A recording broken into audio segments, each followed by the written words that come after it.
Hi hello అందరికి నమస్తే. YCP legal cell మళ్ళీ success, TDP legal cell failure. Liquor scam అని ఏదైతే చెప్తా ఉన్నారో ఈ లిక్కర్ స్కామ్లో కీలక మలుపులు, ఇది ప్రస్తుతం జరుగుతున్నటువంటి చర్చ. వైసీపీ లీగల్ సెల్ సక్సెస్ కావడాన్ని తట్టుకోలేని కొంతమంది కడుపు మంటతో టీడీపీ పార్టీకి చెందినటువంటి లీగల్ టీంలు ఎవరైతే ఉంటారో వాళ్ళ మీద సీరియస్ అవుతూ ఉన్నారు. చంద్రబాబు నాయుడు గారి మీద కూడా సీరియస్ అవుతూ ఉన్నారు. ఎందుకు అంటే ఇప్పుడు ఏదైతే ఈ లిక్కర్ స్కామ్ అని వీళ్ళు చెప్తా ఉన్నారో, అంటే ఇక్కడ ఆధారాలు ఇంకా దొరకలేదు కాబట్టి ఏపీ లిక్కర్ స్కామ్ అనడానికి లేదు. ఇక్కడ ఇంకా ఆధారాలు దొరకలేదు. సరైనటువంటి ఆధారాలు దొరికితే ఇగో ఇది తప్పు చేశారని తేలితే అప్పుడు ఇది స్కామ్ అవుతుంది. కాబట్టి అంతవరకు ఇది లిక్కర్ స్కామ్ అనడానికి లేదు. వీళ్ళైతే అంటున్నారు ఏపీ లిక్కర్ స్కామ్ భారీగా జరిగిందని చెప్తున్నారు. మళ్ళీ దీన్ని ఢిల్లీతో పోలుస్తున్నారు, ఢిల్లీ లిక్కర్ స్కామ్తో పోలుస్తూ ఉన్నారు. అసలు దానికి దీనికి అసలు సంబంధమే లేదు. అది ప్రైవేట్ వ్యక్తుల చేతుల్లో ఉంది, ఇది ప్రభుత్వమే నడిపింది. ఈ కూటమి వచ్చిన తర్వాత లిక్కర్ ఏ రకంగా ఉందో, మరి బెల్ట్ షాపులు ఏ రకంగా ఎక్కిపోయినాయో, మరి వైన్ షాప్లో ఓనర్ పాపం రోడ్ ఎక్కాల్సినటువంటి పరిస్థితి, బార్లు నడిపేటువంటి వాళ్ళు కూడా రోడ్ ఎక్కుతూ ఉన్నారు. ఎందుకంటే అధికార పార్టీకి చెందినటువంటి ఎవరైతే బినామీలను పెట్టుకొని అక్రమంగా పర్మిషన్ లేకుండా కూడా మరి వాళ్ళు ఏదైతే సిట్టింగులు పెడతా ఉన్నారో, సిట్టింగ్ రూమ్స్ పెడతా ఉన్నారో దానివల్ల వీళ్ళకి ఎఫెక్ట్ అవ్వడం. ఇప్పుడు గతంలో వైసీపీ హయాంలో అది ప్రభుత్వం నడిపింది కాబట్టి ప్రభుత్వానికి వచ్చింది ఆదాయం, కానీ ఇక్కడ స్వయం వాళ్ళు ఇప్పుడు అధికార పార్టీకి చెందినటువంటి వాళ్ళు సొంత జోబుల్లోకి వెళ్తున్నటువంటి పరిస్థితి. ఇది స్కామ్ అంటే, అది కాదు స్కామ్ అంటే. దీనికి సంబంధించి ఎవరు మాట్లాడరు. ఇప్పుడు వీళ్ళు ఏమంటారంటే ఏపీ లిక్కర్కి సంబంధించి ఎంత 90,000 కోట్ల సేల్లో బిజినెస్లో 18,000 కోట్ల రూపాయలు దారి మళ్ళాయి, అందులో 4,000 కోట్ల రూపాయలు దుబాయ్కి వెళ్ళాయి అని చెప్పి వీళ్ళు చెప్తా ఉన్నారు. వీటికి సంబంధించి కీలకమైనటువంటి ఆధారాలు, ఎవిడెన్స్ అన్నీ ఉన్నాయని చెప్పి టీడీపీ ఎంపీ లావు కృష్ణదేవరాయలు ఎవరైతే ఉన్నారో ఆయన పార్లమెంట్లో మాట్లాడడం. సో దానికి సంబంధించి అమిత్ షా గారు రమ్మన్నారంట. అమిత్ షా గారి దగ్గరికి వెళ్ళి ఈ కీలకమైనటువంటి ఆధారాలు ఇవ్వడం జరిగిందంట. ఈడీ ఇన్వాల్వ్ కావాలని కూడా చెప్పడం జరిగిందంట.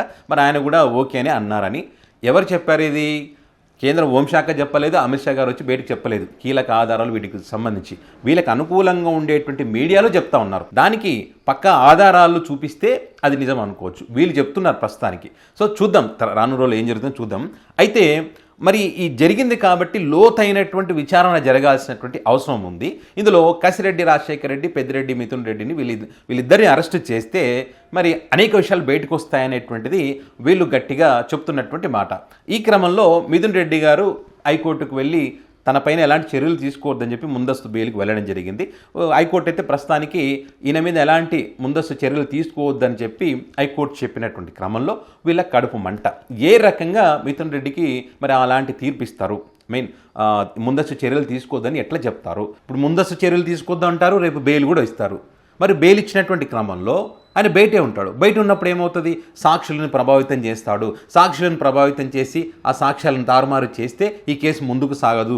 లోతైన దర్యాప్తు జరగాల్సినటువంటి అవసరం ఉన్నటువంటి కేసులో మరి సాక్ష్యాలను ప్రభావితం చేసినప్పుడు ఈయన బయటనే ఉన్నప్పుడు మరి ఎవరైతే కీలక నేతలను అరెస్ట్ చేయాలని వీళ్ళు ఏదైతే భావించారో అది జరిగేటువంటి అవకాశం ఉండదు. మిథున్ రెడ్డి అరెస్ట్ గారు, ఇంకా వేరే ఈ కేసులో ఉన్నటువంటి వాళ్ళు అరెస్ట్ కాదు. వీళ్ళందరినీ అరెస్ట్ చేసి జగన్మోహన్ రెడ్డి ఇదంతా చేయించారని చెప్పి వాళ్ళ చేత వాంగ్మూలాలు తీసుకొని అప్పుడు జగన్ గారిని అరెస్ట్ చేయాలని చెప్పి ఏదైతే భావించారో ఇదేది కూడా జరిగినటువంటి పరిస్థితి ఉంది ఇక్కడ. సో ఇది వాళ్ళు తప్పు పడతా ఉన్నారు. ఇది వాళ్ళ కడుపు మంట. అసలు ఈ కేసులోనే లేరు ఎవరు? మిథున్ రెడ్డి గారు ఎందుకు వెళ్ళారు? మరి కోర్టుకు ముందస్తు బెయిల్కి ఎందుకు వెళ్ళారు అంటే ఇక్కడ ఒక కంపెనీకి సంబంధించి, ఈ లిక్కర్ కంపెనీకి సంబంధించి మీరు రావాలని చెప్పి విచారణ చేయాల్సిన అవసరం ఉంటుందని చెప్పినటువంటి క్రమంలో మరి విచారణకు పిలిచి అరెస్టు చేశారనే ఉద్దేశంతో ఆయన కోర్టుకు వెళ్ళడం జరిగింది. సో ఈ రకంగా ఉంది కాబట్టి ముందస్తు చర్యలు తీసుకోకుండా నాకు అనుమతి ఇవ్వండి అని చెప్పి కోర్టును ఆశ్రయించారు. సో ఇక్కడ వైసీపీ లీగల్ సెల్ సక్సెస్గా వాదనలు వినిపించగలిగారు, కానీ వీళ్ళు మాత్రం వినిపించలేకపోయారు. ఇక్కడ సిద్ధార్థ్ లూత్రా వాదనలు వినిపించారు. వైసీపీ నుంచి నిరంజన్ రెడ్డి గారు మాట్లాడారు. అంటే గతంలో ఇప్పుడు ఎవరైతే నారా లోకేష్ గారికి సంబంధించినటువంటి ఇదే అంశం ముందస్తు ఒక కేసులో లేకున్నా కూడా ఆ వ్యక్తి ముందస్తు బెయిల్ తెచ్చుకున్నటువంటి పరిస్థితి గతంలో.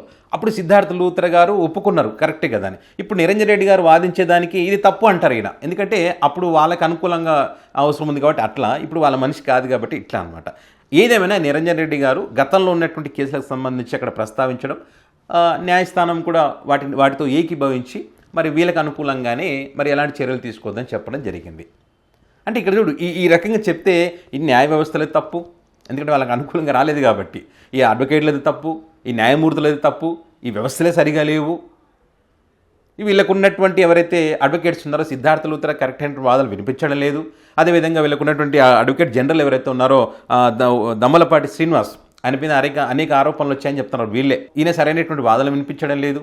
మరి అదేవిధంగా పబ్లిక్ ప్రాసిక్యూటర్ లక్ష్మీనారాయణ గారు కూడా ప్రభుత్వం తరఫున సరైనటువంటి వాదనలు వినిపించడం లేదు. సో వీళ్ళు కంప్లీట్గా ఫీల్ అవుతున్నారు. అటువైపు వైసీపీ తరఫున మాత్రం వాళ్ళ లీగల్ సెల్ పర్ఫెక్ట్గా పనిచేస్తూ ఉంది.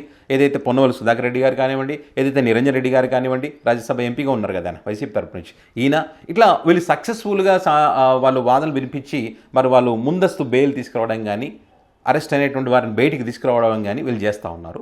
అయితే గతంలో వైసీపీ పార్టీ అధికారంలో ఉన్నప్పుడు టీడీపీ పార్టీకి చెందినటువంటి వ్యక్తులు కూడా అరెస్ట్ చేసినటువంటి క్రమంలో అప్పుడు కూడా ఇదే రకంగా వీళ్ళ legal cell, TDP legal cell అదే ఉంది. ఇప్పుడు అదే రకంగా అధికారంలో కూడా అదే రకంగా ఉంది. వీళ్ళు ఫెయిల్యూర్ అని వీళ్ళు చెప్తా ఉన్నారు. ఇక్కడ ఒక లాజిక్ మర్చిపోతున్నారు. వీళ్ళు ఏం చెప్తారు, బలమైనటువంటి ఆధారాలు ఉన్నాయి, ఈ లాజిక్ కూడా ఉంది, అయినా కూడా న్యాయస్థానం ఎందుకని వాళ్ళకు అనుకూలంగా తీర్పులు ఇస్తూ ఉంది, బెయిల్ ఇస్తూ ఉంది, ముందస్తు చర్యలు తీసుకోవద్దని చెప్తా ఉందని చెప్తారు. ఒక వ్యక్తి తప్పు చేస్తే దానికి సరైనటువంటి బలమైనటువంటి ఆధారాలు ఉంటే న్యాయస్థానం ఎందుకు ఆ రకంగా మాట్లాడుతుంది? ఎదుగు అయ్యా, నీ మీద బలమైనటువంటి ఆధారాలు ఉన్నాయి, నువ్వు తప్పు చేస్తావని, కాబట్టి నీకు బెయిల్ ఇవ్వడం అనేటువంటి కుదరదు, నేను అరెస్ట్ చేస్తే మేము దాన్ని ఆపలేము, ఖచ్చితంగా విచారణకు సహకరించాలని కోర్టు చెప్తుంది. మరి ఇక్కడ నేను బలమైనటువంటి ఆధారాలను చూపించట్లేదు, మీరు ఫెయిల్యూర్ అయ్యారంటే మీరు బలమైనటువంటి ఆధారాలు చూపించలేదనే కదా అర్థం. మరి ఇదే కాకుండా ఏదైతే టీడీపీ పార్టీ ఆఫీస్ మీద దాడికి సంబంధించి దేవినేని అవినాష్ గారు ముందస్తు బెయిల్ తెచ్చుకున్నారు. సో అక్కడ కూడా వీళ్ళు ఫెయిల్ అయ్యారు. మరి అదేవిధంగా తలశీల రఘురామ్ కానీ, మళ్ళీ అదేవిధంగా లేల్ అప్రెడ్డి గారు కానివ్వండి, ఇట్లా వీళ్ళందరూ కూడా పేరు నాని మొన్న బెయిల్ వచ్చింది ఎవరికి, మన పోసాని కృష్ణమురళికి. సో ఇలాంటి వాళ్ళందరికీ బెయిల్ వస్తూ ఉంది. మరి వాళ్ళు సక్సెస్ఫుల్గా వాళ్ళని బయటకు తీసుకొస్తాను, మీరు ఎందుకు ఫెయిల్ అవుతున్నారని చెప్పి అంటారు. ఇక ముఖ్యంగా వీళ్ళు చెప్పేది ఏంటంటే చంద్రబాబు నాయుడు గారి అరెస్ట్ దుర్మార్గం అని చెప్తా ఉన్నారు. నిజంగా చంద్రబాబు నాయుడు గారి అరెస్ట్ దుర్మార్గమే అయితే 53 రోజుల పాటు మరి ఆయన బెయిల్ రాకుండా లోపటే ఉన్నారు. సో ఆయన తరఫున వాదించినటువంటి అడ్వకేట్లు సిద్ధార్థ్ లూత్రా, ఆయనతో పాటు అనేక మంది ఇంటర్నేషనల్ లాయర్లు కూడా పాల్గొన్నారనేటువంటి చర్చ మనం చూసాం. 1 గంటకి ₹1 కోటి కూడా ఇచ్చారనేటువంటి చర్చ కూడా మనం చూసాం. మరి ఈ టైంలో వాళ్ళు వాదించినటువంటి వాదనలు ఏంటి? చంద్రబాబు నాయుడు గారు తప్పు చేయలేదని చెప్పి ఎక్కడైనా వాదించారా? చంద్రబాబు నాయుడు గారు తప్పు చేయలేదు కాబట్టి బెయిల్ ఇవ్వండి అని ఎక్కడైనా వాదించారా? అరెస్ట్ తప్పు, అరెస్ట్ అక్రమం, అరెస్ట్ దుర్మార్గం అని మాత్రమే చెప్పుకుంటూ వచ్చారు వాళ్ళు. గవర్నర్ పర్మిషన్ లేకుండా అరెస్ట్ చేశారని చెప్పి. సో ఆయన స్కిల్ స్కామ్లో అవినీతి చేశారనడానికి పక్క ఆధారాలు ఉన్నాయి కాబట్టి 53 రోజుల పాటు ఆయన జైల్లో ఉన్నారు. చివరికి బెయిల్ ఎట్లా వచ్చింది? ఇది తప్పు చేయలేదని చెప్పి బెయిల్ వచ్చిందా? రాలేదు కదా. ఆయనకు ఒంట్లో అనేక రోగాలు ఉన్నాయి, కంటి ఆపరేషన్ చేయించుకోవాలి, చాలా ఇబ్బందులు ఉన్నాయి, అనారోగ్యం పాలయ్యారని చెబితే అప్పుడు ఆయనకు బెయిల్ వచ్చిన సంగతి అందరికీ తెలుసు. మరి ఇక్కడ దుర్మార్గం ఎట్లా అవుతుంది? మరి నిజంగానే తప్పు చేయకుండా ఉంటే కనుక మరి ఆయనకు వెంటనే బెయిల్ వచ్చేది కదా. మరి వీళ్ళ తరఫున అడిగేవాళ్ళు, మీ దగ్గర ఆధారాలు లేవు, ఏం లేవు, ఆయన తప్పు చేసినట్టు, మరి ఏ రకంగా అరెస్ట్ చేస్తారని చెప్పి న్యాయస్థానం ప్రశ్నించేది కదా. మరి ఎందుకని చేయలేదు? దుర్మార్గం ఎట్లా అవుతుంది? సో వీటికి కంపేర్ చేస్తూ ఉన్నారంట. అంటే ఓవరాల్గా వీళ్ళు ఏమంటారంటే YCP legal cell success, TDP legal cell failure. Chandrababu Naidu గారు మారాల్సినటువంటి అవసరం ఉంది, వీళ్ళందరినీ కూడా వరుసపెట్టి అరెస్ట్ చేయాలని చెప్పి. ఏమన్నా ఉందా? నువ్వు ఢిల్లీకి వెళ్తే జగన్ని ఎలా అరెస్ట్ చేయాలి, వైసీపీ పార్టీ నాయకులు ఎలా అరెస్ట్ చేయాలి, ఢిల్లీలో పోయి కంప్లైంట్లు ఇవ్వడం. స్వయంగా బీజేపీ పార్టీకి చెందినటువంటి నాయకులు అమిత్ షా గారు, మోదీ గారు కూడా గతంలో అనేకసార్లు చెప్పారు, టీడీపీ పార్టీ ఢిల్లీకి వస్తే జగన్ అరెస్ట్. ఇదే చెప్పారు, సాక్షి ఛానల్ మూసేయాలని ఇదే చెప్పారని చెప్పి అనేక సందర్భాల్లో చెప్పారు. ఇప్పుడు కూడా మీరు అదే చేస్తూ ఉన్నారు. రాష్ట్ర ప్రయోజనాల కన్నా ముఖ్యం మీకు ఎఫెక్ట్ అయ్యేటువంటి పార్టీ వైసీపీ పార్టీ, మిమ్మల్ని ఢీకొట్టేటువంటి జగన్మోహన్ రెడ్డిని అణిచివేయాలనేటువంటి ఒక కుట్రతోనే మీరు ఇవన్నీ చేస్తూ ఉన్నారు తప్పితే రాష్ట్రం కోసం ఏమైనా చేస్తున్నట్టుగా కనిపిస్తూ ఉందా? లేదు. పైగా న్యాయస్థానాలు ఏమన్నా వీళ్ళకి అనుకూలంగా తీర్పులు ఇస్తే ఈ రకంగా తప్పు పట్టేటువంటి పరిస్థితి. మళ్ళీ ఢిల్లీ లిక్కర్ స్కామ్ ఇది పెద్దదని చెప్పి మళ్ళీ కామెంట్స్. వీళ్ళ పత్రికలు, వీళ్ళ ఛానళ్ళు విపరీతంగా అసలు మిథున్ రెడ్డి అనేటువంటి వాడే ఆ కేసులో లేరని చెప్పి సిద్ధార్థ్ లూత్రా అని చెప్తా ఉన్నాడు. లేకపోయినా కూడా ఆయన పేరును ప్రస్తావిస్తూ రేపు అరెస్టు, రాత్రి అరెస్టు, పొద్దున అరెస్ట్ అని చెప్పి మీ అనుకూలంగా ఉండేటువంటి ఛానల్లో పెద్ద ఎత్తున వార్తలు, డిబేట్లు పెడతా ఉన్నారు. సో ఏదేమైనా కూడా వైసీపీ లీగల్ సెల్ బలంగా ఉందని చెప్పి వాళ్ళు ఒప్పుకున్న పరిస్థితి. వైసీపీ లీగల్ సెల్ కూడా అప్పుడప్పుడు ఫెయిల్ అవుతుంది. చాలా సందర్భాల్లో నేను కూడా అనేక వీడియోలు చెప్పా, ఎందుకని లీగల్ సెల్ ఒక్కసారి పట్టించుకోదని కూడా నేను కూడా చాలా వీడియోలో మాట్లాడా. సరే చూద్దాం, వీళ్ళు ఏదైతే లిక్కర్ స్కామ్ అంటా ఉన్నారో, ఎందుకంటే వీళ్ళు అనేక ఆరోపణలు చేశారు, ఒక్కటి కూడా నిరూపించలేదు. కేవలం అది ఆరోపణల పేపర్కే పరిమితమైన, టైంపాస్కే పరిమితమైనవి కానీ ఒక్కటి కూడా నిరూపించలేకపోయారు.